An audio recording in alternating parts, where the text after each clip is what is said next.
Hello good morning everyone. Am I audible? Voice clear आ रही है सबको? प्लीज़ चैट बॉक्स में टाइप करके बताइए।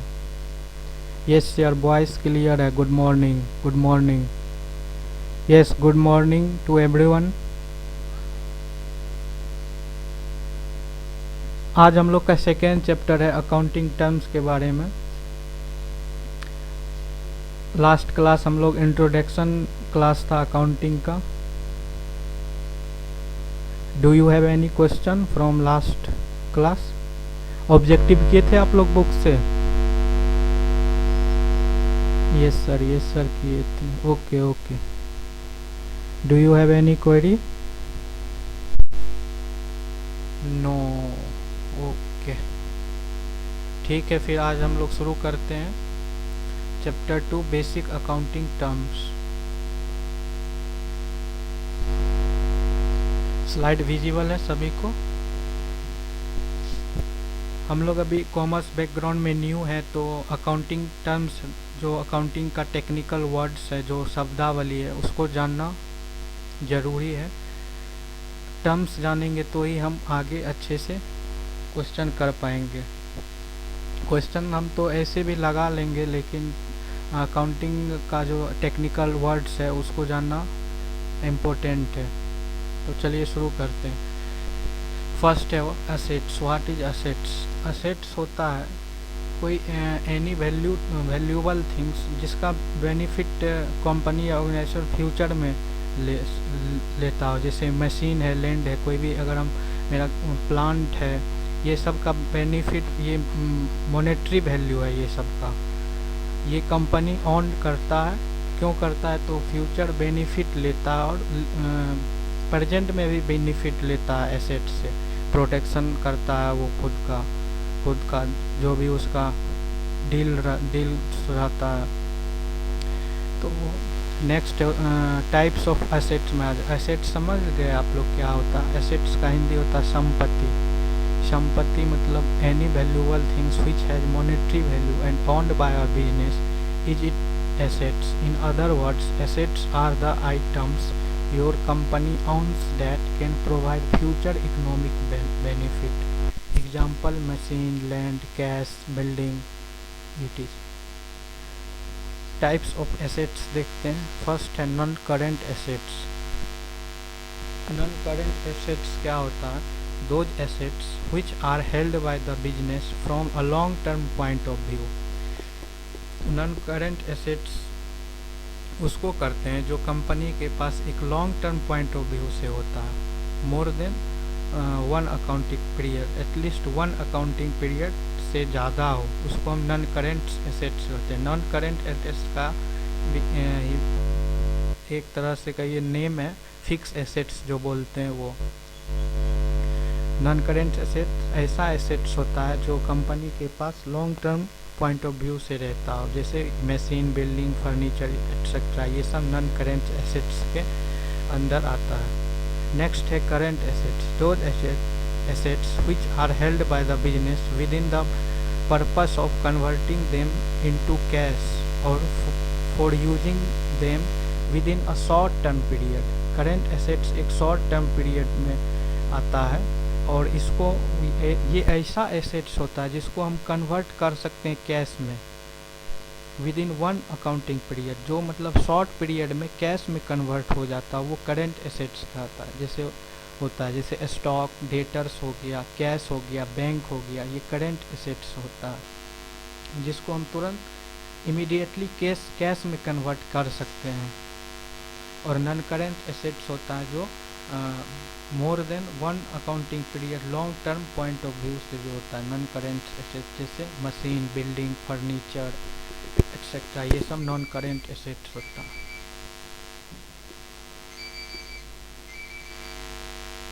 नेक्स्ट है फिक्स एसेट्स। पहले बताएं it is part of non current asset. ये नॉन करेंट एसेट्स का ही पार्ट है fixed assets. Then tangible assets. Those fixed assets which have their physical existence, it means they can be seen और touch. Intangible assets वैसा संपत्ति होता है जिसको हम टच कर सकते हैं, जिसको देख सकते हैं, जैसे मशीन, बिल्डिंग, ये नॉन करेंट एसेट्स ही है। उसके अंतर्गत आता है टांजिबल एसेट्स। एक होता है इंटांजिबल एसेट्स जिसको हम ना ही तो सीन कर सकते हैं और ना टच कर सकते हैं। Intangible asset those fixed asset which do not have their physical existence, जिसका कुछ भी फिजिकल एग्जिस्टेंस नहीं होता। They can not be touch और सीन। जैसे गुडविल, गुडविल मतलब होता है ख्याति, हिंदी होता है ट्रेडमार्क, ट्रेडमार्क कॉपीराइट, ये सब एसेट्स ही है। इसको ना ही हम टच कर पाते हैं ना ही हम देख पाते हैं। जैसे कॉपीराइट होता है तो वो मेरा संपत्ति है। ट्रेडमार्क हम एक बार ले लेते हैं तो वो लॉन्ग टर्म चलता है, वो मेरा एसेट्स है, उसका हम बेनिफिट लेते हैं।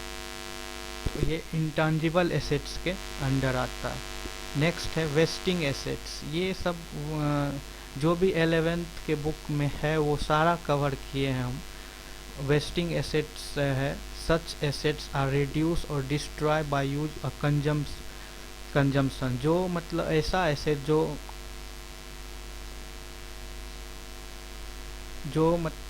खर्च होता है, जिसका कंजम्पशन होने पे वो ख़त्म होता है। जैसे माइंस हो गया, ऑयल वेल्स मतलब कुएं का तेल, माइंस मतलब होता है वो कोयले का खादान वगैरह। कोयले का खादान भी तो एसेट्स है और उसका हम यूज करते हैं, पैसा आता है, बट वो रिड्यूस भी होता है। वेस्टिंग एसेट्स कहते हैं। Liquid assets those current assets, ये करेंट एसेट्स का पार्ट है। Liquid asset those current assets which are either in the form of cash और bank which can be convert into cash immediately. Liquid assets जिसको हम तुरंत cash में convert कर सकें उसको बोला जाता है लिक्विड एसेट। जैसे कैश एट बैंक, बैंक में जो कैश पड़ा रहता वो। बिल्स रिसीवेबल, ये बिल्स रिसीवेबल क्या होता है, ये अकाउंटिंग जो टेक्निकल वर्ड्स है उसी का क्लास है। सारा कुछ क्लियर होगा आगे स्लाइड में है। Any query over here in this slide? Please type on chat box. No sir, no sir. Okay, next है फिक्टिटियस एसेट्स। इसको झूठा संपत्ति बोला जाता है। ये expense loss that are not written off during accounting period, जिसको रिटेन ऑफ नहीं किया जा सकता है। ये जैसे एडवर्टाइजिंग एक्सपेंसेज है, loss discounts of issue of share, debenture, इसको हम एक तरह से एसेट्स मान के कंपनी रख देता है। कुछ ऐसा होता है टर्म जो उसको एसेट्स मान समझ के अकाउंट कंपनी रख लेती है पहले। जैसे टैक्स देना होता है सरकार को, लॉस डिस्काउंट होता है, एडवर्टाइजिंग एक्सपेंसेज होता है, फिक्टिटियस एसेट्स के अंडर आता है। नेक्स्ट स्लाइड है लाइबिलिटीज का। लाइबिलिटीज क्या होता है, तो लाइबिलिटी होता है, लाइबिलिटी इज डेब्ट और obligation that company is to pay. Liability उसे कहते हैं, ये एक डेब्ट होता है, देना कर्ज होता है, और ऑब्लिगेशन जिसको देना होता है दूसरे को। लाइबिलिटी सिंपल वर्ड में समझे तो कंपनी का आउटसाइडर्स होता है। मतलब कंपनी को कुछ कर्ज या कुछ अगर आउटसाइडर को देना पड़े तो उसको लाइबिलिटीज कर, जैसे सन्ड्री क्रेडिटर हुआ, लोन हुआ, बिल्स पेबल हुआ, ये सब लाइबिलिटीज है। टाइप्स ऑफ लाइबिलिटी में आता है फिक्स और लॉन्ग टर्म लाइबिलिटी। ये किसको कहते हैं? Such liability means which are paid to be long term period. जो लॉन्ग टर्म पीरियड में हमको पे करना होता उसको फिक्स और लॉन्ग टर्म लाइबिलिटी कहते हैं, जैसे debenture, long term loan etcetera. Next है करंट लाइबिलिटी और short term liability. Such types of liability means which are to be paid short term period. जो शॉर्ट टर्म पीरियड में pay करना हो उसे करंट लाइबिलिटी कहते हैं, या फिर शॉर्ट टर्म लाइबिलिटी जैसे bills payable, short term loan, sundry creditor.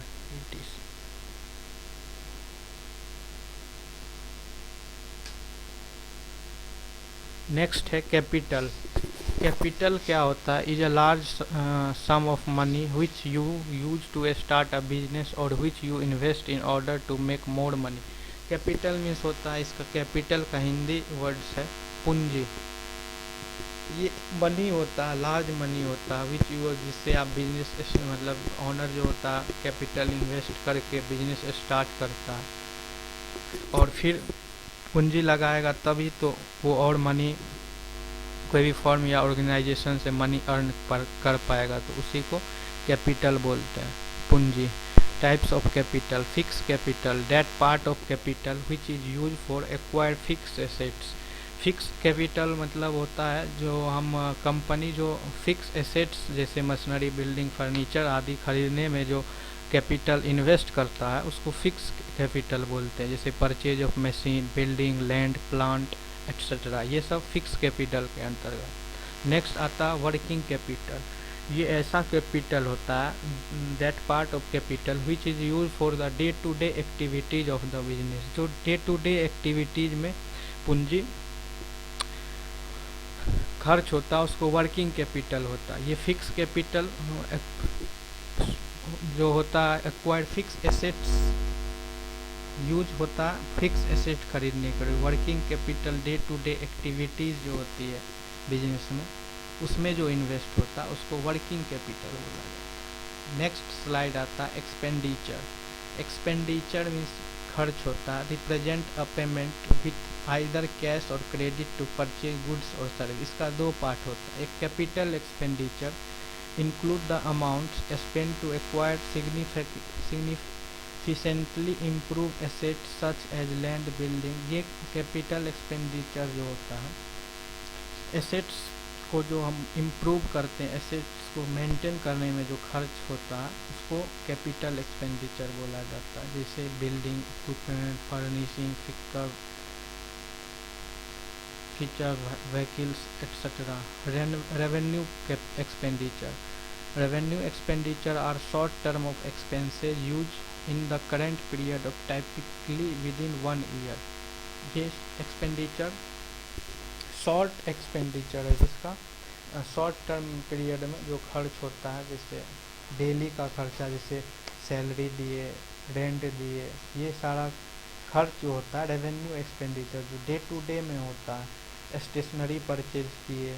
Capital expenditure मतलब जो होता है जो हम एक बार उसमें खर्च कर दिए, जैसे मेरा बिल्डिंग है, बिल्डिंग बहुत पुराना होते जा रहा है, उसको मेंटेन करा दिए, कलर करवा दिए, रिपेयर करा दिए, उसमें जो मेरा खर्च हुआ वो कैपिटल एक्सपेंड। और रेवेन्यू एक्सपेंडिचर मतलब जो शॉर्ट टर्म एक्सपेंसेज होता है जो बार बार होगा, जैसे मेरा लैपटॉप है, एसेट्स है, इसमें अगर कुछ ख़राब हो जाता है तो इसमें जो हम पूंजी लगाएं इसको ठीक कराने के लिए, तो ये करा दिए, क्या पता फिर हो जाए, तुरंत हो सकता है। तो रेवेन्यू एक्सपेंडिचर इस टाइप का होता है कि जो करंट पीरियड में हो, शॉर्ट टर्म एक्सपेंसेज में आता है।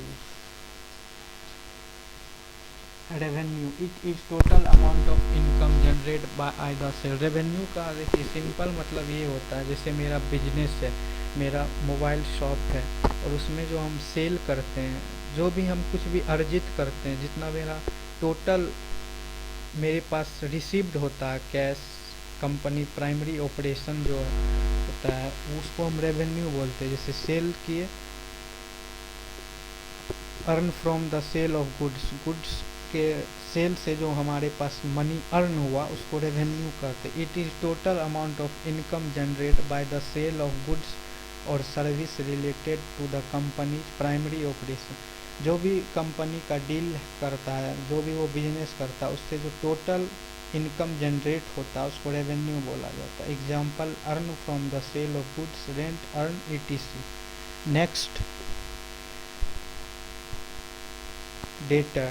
डेटर होता है हिंदी देनदार। पर्सन और organisation that are liable to pay money to firm are called debtor. जो डेटर उसको बोलते हैं जो कंपनी को पैसा देने के लिए लाइबल हो, जो मनी देने के लिए अमाउंट, कुछ भी अमाउंट देने के लिए लाइबल हो, डेटर कहलाता है। इसका एग्जाम्पल है, जैसे किसी को हमने क्रेडिट जिस किसी को हम उधार सामान बेचे तो वो उसको हम क्या उधार सामान एक एक को देंगे तो हम अकाउंटिंग करेंगे राम को दिए, बट बहुत सारा हम उधार सामान बेचे तो उसको डेटर्स बोला जाता, मतलब उससे हमको मनी आने वाला है तो उसको डेटर्स बोलते हैं। नेक्स्ट है क्रेडिटर्स पर्सन्स और organisation to whom the firm is liable, जिसको फर्म लाइबल होता है पे करने के लिए उसको क्रेडिटर्स बोला जाता है। जैसे मेरा शॉप है, हम किसी से उधार माल परचेज किए, उधार सामान हम किसी से परचेज किए तो हम उसको लाइबल है पे करने के लिए, तो हम मेरा वो क्रेडिटर हो गया, मतलब उसको हमको देना है पैसा। और डेबिट मतलब होता है देनदार, क्रेडिट मीन्स होता है लेनदार लेने वाला, और क्रेडिटर्स देने वाला डेटर।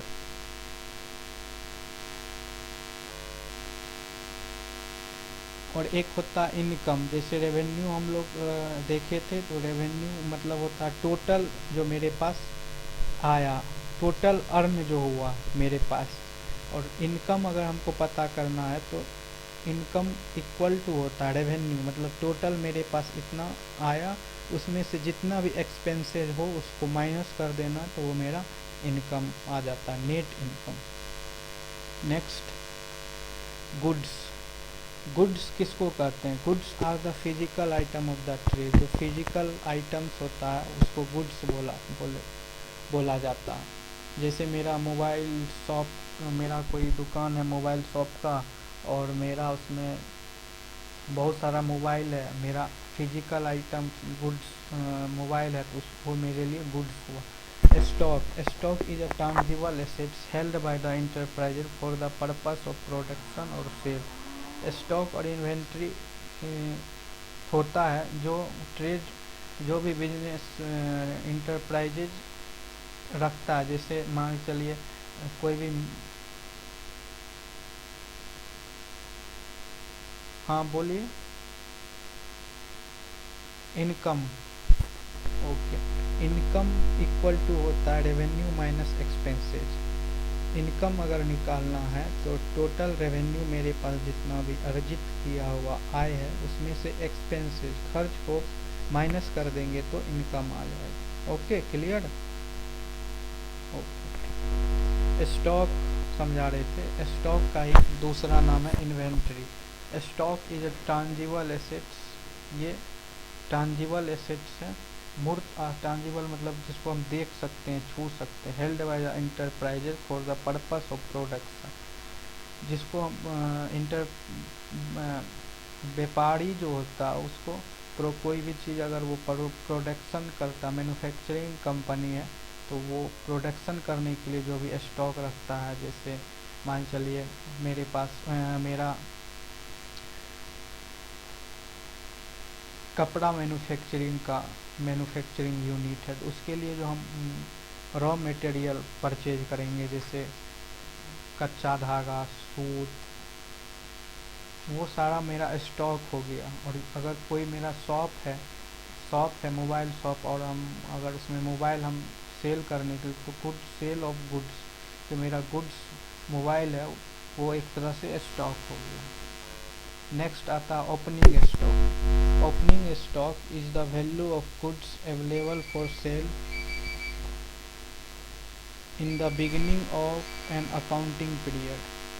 ओपनिंग स्टॉक कहते हैं जो अकाउंटिंग पीरियड के बिगिनिंग में, शुरू में जो मेरे पास गुड्स रहता है सेल करने के लिए, या जो बचा हुआ रहता है उसको ओपनिंग स्टॉक कहते हैं, जो हम अकाउंटिंग पीरियड के बिगिनिंग में जो होता है। और जो लास्ट में होता है अकाउंटिंग पीरियड के लास्ट में जो बच जाता है सामान बेच के, उसको हम क्लोजिंग स्टॉक कहते हैं। वही है, is the value of goods unsold at the end of the accounting period. Next है purchase the terms purchase is use for purchase of goods for resale और producing finished product which are to be sold.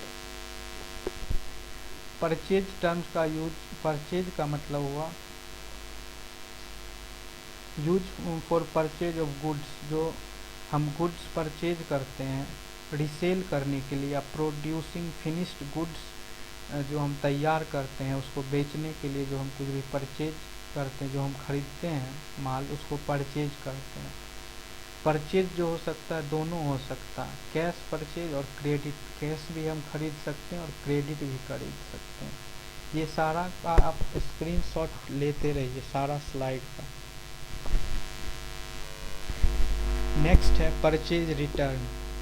Purchase return तो नाम से ही पता होगा इसका क्या मतलब होता है। एक इसको हम लोग रिटर्न आउटवर्ड्स भी बोलते हैं। Is when you buy goods, ये इस टर्म का यूज तब करते हैं जब हम परचेज किए बट वो मेरे सर्टिफिकेशन का नहीं, मतलब मेरे सैंपल का नहीं निकला सामान, तो उसको जो हम रिटर्न कर देंगे सप्लायर को, उसको परचेज रिटर्न बोलेंगे। ये सारा टेक्निकल वर्ड्स है, इसको समझना है। नेक्स्ट है सेल्स, मीन्स बेचना। Sales the term sales is use for sale of goods which are dealt by the firm. जो फर्म जो जिसमें डील करता है, सेल्स करता है, उसको सेल्स कहते हैं। Term sale including both and cash, और सेल्स जो होता है ये दोनों में हो सकता है, कैश और क्रेडिट दोनों। Next sales return. Sales return वही है, is when a product is sold and is being return by the customer. जब हम सेल किए किसी को बट कस्टमर को सही नहीं लगा और वो जब रिटर्न हमको कर देता है, कस्टमर से जब मेरे को रिटर्न मिल जाएगा तो उसको हम सेल्स रिटर्न टर्म्स में रखेंगे। पर सेल्स रिटर्न का भी और नाम है रिटर्न इनवर्ड, मतलब इन अवर्ड हुआ, और परचेज रिटर्न का और जो एक नाम है बोला जाता है return outward. Okay, yes, purchase return. Purchase return हम इस टर्म का यूज हम तब करते हैं, जैसे मान लीजिए मेरा मोबाइल शॉप है और हम कोई भी मोबाइल, सैमसंग का मोबाइल परचेज किए, मेरा सप्लायर मेरे को देने आया और हम ले लिए। फिर हम जब देखा कि उसमें कुछ डिफ़ॉल्ट आ गया, फिर मैंने सप्लायर्स को जो वो वापस कर दिया, तो उसको हम परचेज रिटर्न बोलते हैं, रिटर्न आउटवर्ड। और सेल्स रिटर्न, जब हम कोई कस्टमर को सामान बेचे बट उसमें कुछ डिफ़ॉल्ट निकल गया, कुछ ख़राब हो गया, तो वो कस्टमर जो हमें वापस कर देता है उसको सेल्स रिटर्न बोलते हैं। Clear? Next slide, business transaction. ये फर्स्ट डे भी हम लोग डिस्कस किए थे बहुत सारा। Business transaction, such a transaction must be measurable in money. जो मनी के टर्म्स में हो उसको बिजनेस ट्रांजेक्शन। ट्रांजेक्शन मीन्स होता है लेन देन, और बिजनेस मतलब जिससे व्यवसाय में होता है उसमें जो अगर बिजनेस ट्रांजेक्शन उसको समझेंगे जो एक्सप्रेस मनी के टर्म्स में एक्सप्रेस हो, और which bring some financial changes, जो कुछ भी फिनेंशियल चेंजेज लाए उसको हम बिजनेस ट्रांजेक्शन कहेंगे। जैसे हम परचेज किए, सेल्स किए तो पैसा दिए होंगे, बिजनेस ट्रांजेक्शन हुआ। ऑर्डर किसी को प्लेस किए, सामान का मैंने ऑर्डर, स्टॉक, अपना जो स्टॉक है उसका मेरा स्टॉक एंड हो गया और सिर्फ हम ऑर्डर प्लेस किए, तो वो मेरा ट्रांजेक्शन हुआ, ना कि बिजनेस ट्रांजेक्शन। उसको हम अकाउंटिंग नहीं करेंगे, अकाउंटिंग करेंगे उसी का जो मेजरेबल इन मनी हो। Okay, next drawings terms any amount for goods to owner withdraw from the business for personal. Drawings तब बोलेंगे जब बिजनेस का जो ऑनर है वो पर्सनल यूज के लिए बिजनेस से कोई भी अमाउंट निकालता है और अपना पर्सनल यूज में करता हो। ये ज़रूरी नहीं है कि वो सिर्फ कैश ही निकाले, वो कोई सामान भी निकाल ले। जैसे अगर मेरा मोबाइल शॉप है और वो मोबाइल अपने पर्सनल यूज को निकाल के और कोई दोस्त को दे दिया, तो वो ड्राइंग्स होगा। वो सामान भी हो सकता है ड्राइंग्स में और कैश भी हो सकता है। Any amount of goods the owner withdraw from the business for personal use, इसको ड्राइंग्स बोलते। नेक्स्ट है बैड डेप्ट। बैड डेप्ट बोला जाता है जो कोई भी डेटर्स है, कोई भी देनदार है, किसी को हम सामान उधार बेच दिए, लेकिन मेरे को पता चला कि वो पैसा अब मेरे पास आने वाला नहीं है, तो वो बैड डेब्ट हो गया मेरे लिए। इज एन इरिकोवेरेबल रिसीवेबल, ऐसा रिसीवेबल जिससे मेरे को पैसा नहीं आने वाला, अब डूब गया, मतलब बैड डेब्ट हो गया। एक होता है डाउटफुल डेब्ट, इसको डाउटफुल डेब्ट मतलब ये हुआ कि कोई भी कस्टमर को हम सामान सेल किए, क्रेडिट सेल्स किए, और मेरे को सस्पिशंस ये है कि वो पैसा आएगा या नहीं, एक्सेप्ट नहीं है कि वो मेरे को रिसीव हो जाएगा, उसको डाउटफुल डेब्ट में रखते हैं। डाउटफुल डेब्ट refers to the money a business is out by its customer that it doesn't expect to receive. Next, account हम लोग फर्स्ट क्लास में भी, हाँ बोलिए, बैड डेब्ट और डाउटफुल डेब्ट फिर से एक बार। ओके, देखिए बैड डेब्ट का मतलब हुआ कि कोई भी हम मान चलिए किसी को हम क्रेडिट सेल किए और मेरे को अब पता चला बहुत दिनों बाद कोई उधर से रिस्पॉन्स नहीं आ रहा पैसा देने का, तो जब हमको पता चल रहा है कि वो अब पैसा मेरा नहीं आने वाला, मतलब वो मेरा पैसा डूब गया, वो इरिकोवेरेबल हो गया, वो नहीं आने वाला, बैड डेब्ट। और डाउटफुल डेब्ट मतलब किसी को जो हम सेल कर दिए क्रेडिट और सस्पिशन है कि वो आएगा या नहीं, तो उसको डाउटफुल डेब्ट करेंगे। डाउटफुल डेब्ट refer the money a business is owned by its customer that is doesn't expect to receive, मतलब रिसीव्ड होने पे अभी डाउट है, तो वो हो गया डाउटफुल डेब्ट। और अकाउंट होता है एक सिस्टमेटिक प्रेजेंटेशन होता है of all transaction related to a particular head. An account shows the summarized record of transaction related to a concerned person or thing. Two type account मतलब होता है जो बिजनेस में जो मेरा ट्रांजैक्शन होता है, जैसे कैश हुआ, क्रेडिट सेल्स हुआ, डेटर्स हुआ, वो सारा, जैसे डेटर्स है वो सारा का एक पार्टिकुलर हेड में उसका समरी रहता है, उसी को हम अकाउंट बोलते हैं। जैसे परचेज अकाउंट, सेल्स अकाउंट मतलब सेल्स का जितना भी हुआ वो सारा का वहाँ पे जितना भी सेल्स का ट्रांजैक्शन हुआ है 1 मंथ या 1 ईयर में, वो सारा का समरी रहता है। परचेज का वही, कैश का वही, उसी को बोला जाता है अकाउंट। एक पार्टिकुलर हेड में समरी रहता है पूरा। 2 टाइप्स ऑफ अकाउंट, सॉरी ये मिस्टेक हो गया, 3 टाइप्स ऑफ अकाउंट होगा।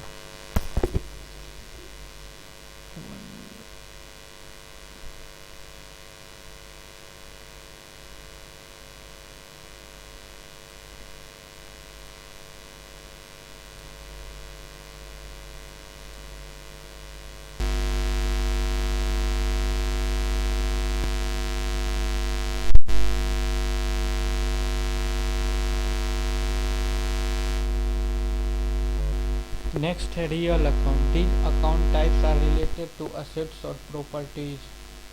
रियल अकाउंट रेफर्स करता है कंपनी या फर्म, जो भी मेरा है कंपनी, क्या personal account. Okay, personal account का मतलब ये हुआ कि अकाउंट्स रेफर्स करता related to a person and these persons में भी natural persons like Raja account, Rajesh account, और में भी हो सकता artificial person like partner.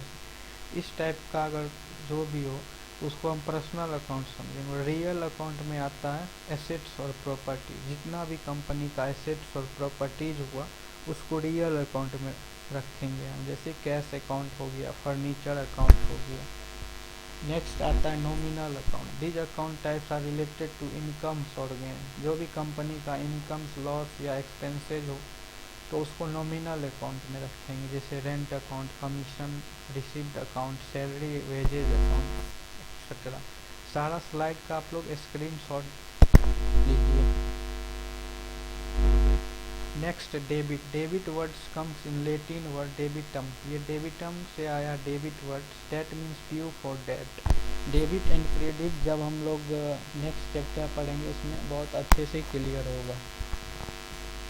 Credit, credit words come in Latin word credere, debt means due to debt. Next bills receivable होता है, it means bills of exchange accepted by a debtor the amount of which will be received on a specific date. Bills receivable मतलब ये होता है जैसे कोई भी हम सामान क्रेडिट सेल किए और उस बहुत बड़ा अमाउंट में हम क्रेडिट सेल्स किए तो हम एक बिल्स ऑफ एक्सचेंज कर बिल बना लेते हैं तो उसको एक्सेप्ट करा लेते हैं डेटर से जिसको हम सामान सेल किए हैं, एक्सेप्ट करा लेते हैं और वो उसमें ये सब दिया रहता है कि इतना डेट को हम देंगे पैसा आपको, ये सब उसमें उस बिल में दिया रहता है तो वही बोला जाता है। It means bills of exchange accepted by a debtor the amount of which will be received on a specific way, जो कंपनी को रिसीव होने वाला रहता है, जो कन्फर्म है जो कि मेरे को रिसीव होगा ही क्योंकि बिल्स ऑफ एक्सचेंज हो गया, वहाँ पे एक्सेप्ट कर लिया डेटर, उसको हम बिल्स रिसीवेबल बोलते हैं। ये सही रहता है, डाउट बैड डेट नहीं होने होता है। Bills payable, it means bills of exchange accepted by firm या कंपनी जो बहुत ज़्यादा ह्यूज अमाउंट में सप्लायर से परचेज कर लेता तो वो जो सप्लायर रहता एक बिल बना लेता और एक्सेप्ट करा लेता किससे, कंपनी से, जो हमने परचेज किया कि हाँ हम आपको मनी जो है इतना स्पेसिफिक डेट में देंगे और उसको देना होता, वही होता है bills payable. It means bills of exchange accepted by firm to pay fixed amount on a specific date, जो उसको फिक्स अमाउंट पे करना ही है, उसको बिल्स पेबल बोलते हैं। नेक्स्ट होता है रिसीवेबल, रिसीवेबल मतलब होता है debtor plus bills receivable, total receivable मतलब हुआ डेटर जो हमको देने वाला है प्लस बिल्स रिसीवेबल जो तो ये तो देगा ही, ये दोनों को अगर हम प्लस कर देंगे तो मेरा रिसीवेबल निकल आएगा। फिर पेबल, जिसको पे करना कंपनी अगर पेबल निकालता है तो उसको पेबल इक्वल टू होता है क्रेडिटर्स प्लस बिल्स पेबल। तो आज हम लोग यहीं तक रखते हैं, फिर नेक्स्ट करेंगे। और जो भी ये बोल रहे हैं कि क्लास गूगल मीट पे होनी चाहिए वो डिस्कस कर रहे थे, तो हम क्लियर कर दे रहे हैं कि क्लास जो है वो रेगुलर जूम ऐप पे ही होगी और 40 मिनट से कम का सेशन होगा और हम ये वीडियो यूट्यूब पर भी अपलोड कर देंगे, आप लोग वहाँ पे भी देख सकते हैं। एंड प्लीज़ सब्सक्राइब ज़रूर कीजिएगा चैनल को। एंड कोई भी क्वेरी है तो व्हाट्सएप पे डिस्कस कर सकते हैं ग्रुप में।